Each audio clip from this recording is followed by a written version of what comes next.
Okay guys, it's about 7 p.m. and I'm in El Paso, Texas. So I got in this morning at about 6 a.m. We worked Baltimore to Colorado Springs here. I think I told you when we were leaving Baltimore that I was kind of feeling under the weather. Well, yesterday, as soon as we got up into the air, we started service. I was the beverage cart, and it was just one meal service because it's a 4-hour flight. And as soon as we got done with service, like I felt so nauseous.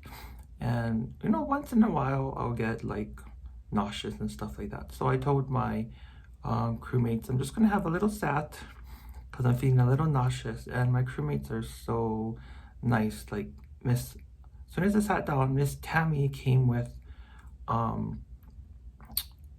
wet napkins for my head and for my neck, and then my other crewmate came with ginger ale.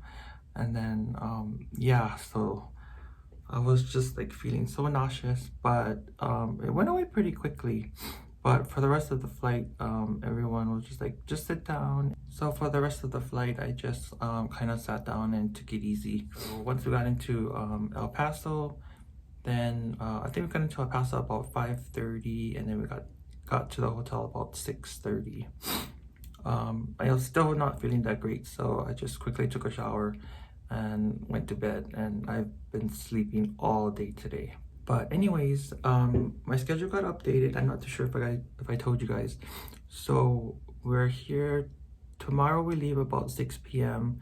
We're gonna work a flight here to back to Baltimore, and then we're gonna get driven to Dulles, where we're gonna lay over in Dulles, and then we work a flight Dulles to Anchorage, Alaska. We're gonna have a short minimum rest, and then they're sending us home, so we're gonna commercial on Alaska back to Las Vegas.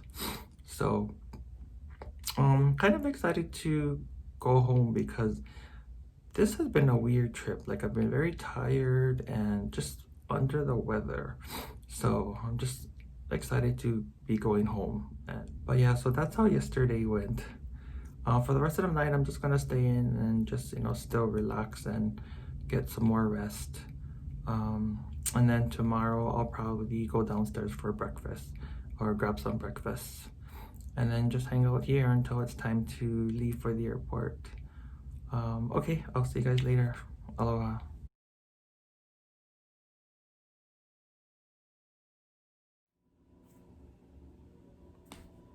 Hi guys. Gosh, I think the last time I talked to you guys was, I think I was in El Paso. That was last week. Well, obviously I'm home now.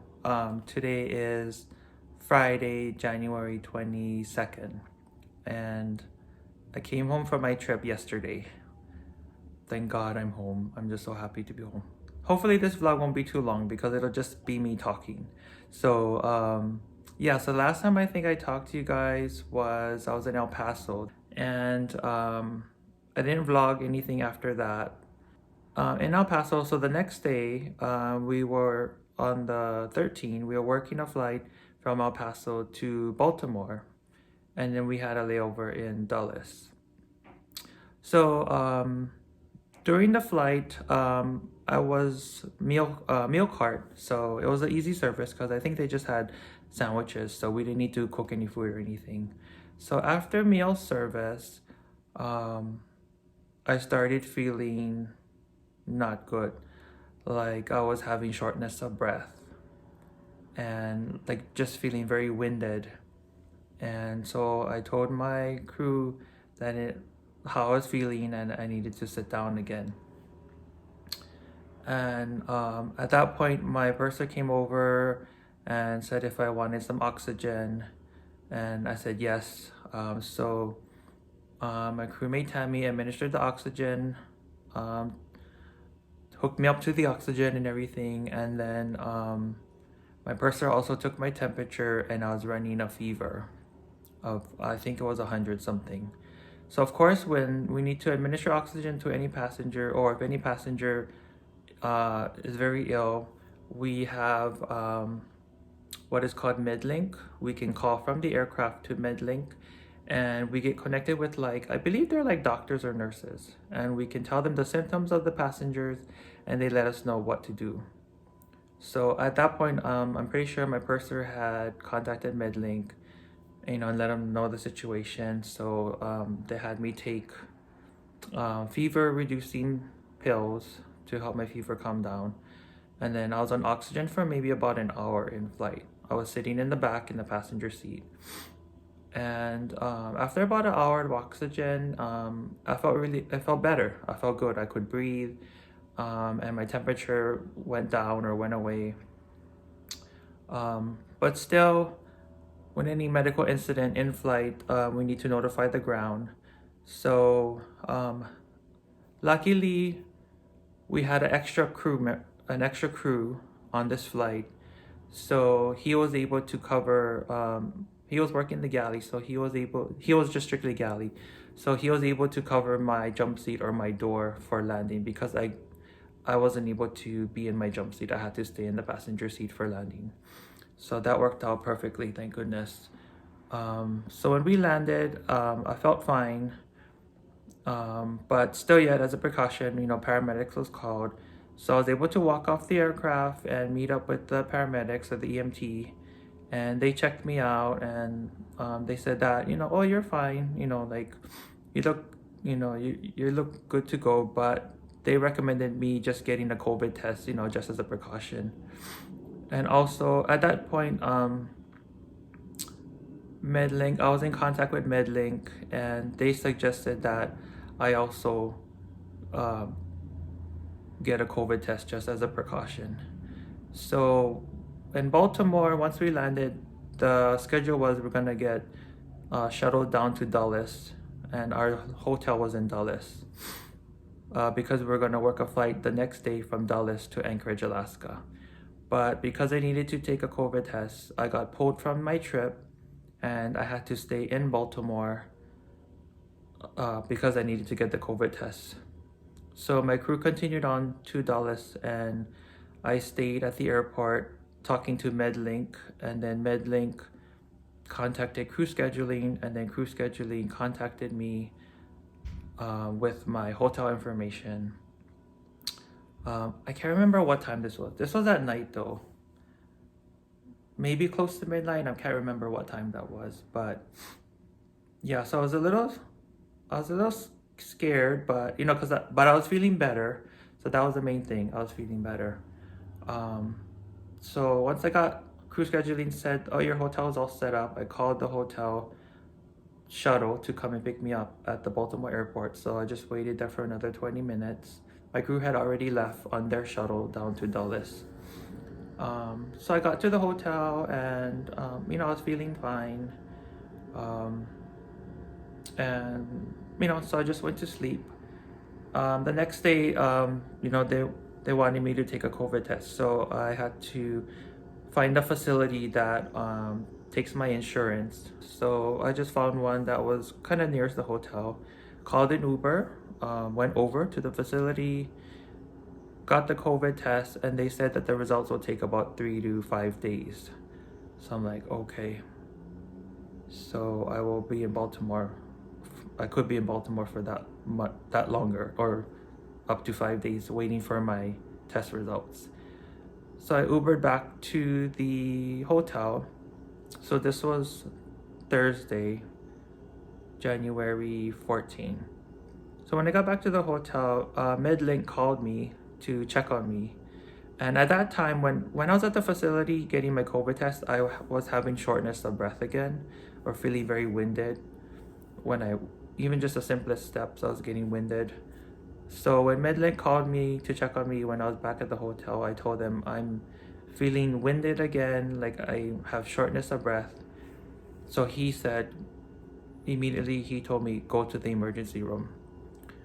So I'm like, oh my gosh. So, and I don't know Baltimore. I only know the hotel that we stay at. So I called the back of my insurance card, the customer service, and I said, can you please send me a list of hospitals in my area that take my insurance? So he emailed me the list, And the first one that I seen, well, that caught my eye was Saint Agnes, and I was like, it has a saint in it, so I know that it's a Catholic hospital. I'm gonna go with that one. So I had to call me an Uber to take me to the emergency room. So once I got to the emergency room, I felt like I was getting worse. Thank God, with whenever you go to the emergency, this is the first time I've ever been to the emergency room, but it didn't seem that busy. But it always takes, it seems like forever to just get your information, your all that, just to get you admitted. I don't know, like I was starting to feel like getting sicker and just not feeling right. So I did all that, all my paperwork, and then they finally took me in and started doing, the normal stuff, weight, temperature. I had to do x-ray because I told them, I was feeling shortness of breath. So I had to do the regular x-ray. Like I was getting weak. I could barely hold my chest up to that plate that they need to take a picture with. They also did a COVID test. Blood. I don't know how much things of blood they took from me. And even at one point in the examination room, I told the nurse, I was like, I feel faint, like I'm gonna faint. Like everything started getting cloudy or blurry, and so I just lay there for a little bit, and then it went away. What else test did they do? They also wanted to do I think it was a CT scan. So I got wheeled in a wheelchair to the room where they did the CT scan. I had to lie down on the bed. They had already ran an IV line earlier, so I had an IV hookup in my arm. And she said, just lie in the bed, and it's gonna slide you into it was like a little round machine, like a tunnel. And they said they're gonna shoot some kind of dye through my IV. So I guess I don't know what it does, highlight my chest or light me up from the inside so they can see. So as I was going through the machine, they're also telling me to hold my breath for certain parts, which was so hard because I could barely breathe as is. And that didn't take too long. So after that CT scan, then they wheeled me back to, I guess that's the emergency room area. I can't remember what happened after that, if I was just waiting. Yeah, then I had to just wait in the waiting room until I think it was a nurse that came and said that, I guess they were waiting for all my tests to come back and things like that. Finally, she came back and she said, we need to admit you right now.